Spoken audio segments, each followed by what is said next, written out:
এ পর্যায়ে মঞ্চে আসছে নেত্রকোনার বন্ধু ভাই মোহাম্মদ নোমান আহমদ। মুফতি সাহেবের নিকট জানার বিষয় হলো কুরবানির নিয়ত ও দোয়া সম্পর্কে। মাশাল্লাহ, ভাই অত্যন্ত সুন্দর একটি প্রশ্ন করেছেন। প্রশ্ন হলো যে দোয়া এবং নিয়ত সম্পর্কে। আসলে কুরবানির নিয়ত অন্তর দ্বারা করাই যথেষ্ট, মুখে জবানের দ্বারা উচ্চারণ করা জরুরি নয়। আর পশু জবাই করার সময় বিসমিল্লাহ বলে জবাই করা ফরজ। আর আল্লাহু আকবার সহ বিসমিল্লাহ আল্লাহু আকবার বলে জবাই করা মুস্তাহাব।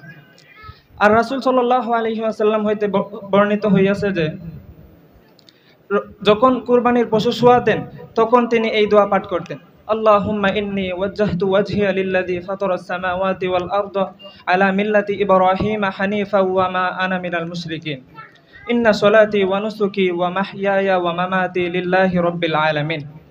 আর জবাই করার পর তিনি দোয়া পাঠ করতেন, আল্লাহুম্মা তাকাব্বালহু মিন্নি কামা তাকাব্বালতা মিন হাবিবিকা মুহাম্মাদি ওয়া খলিলিকা ইব্রাহিম আলাইহিস সালাতু ওয়াস সালাম।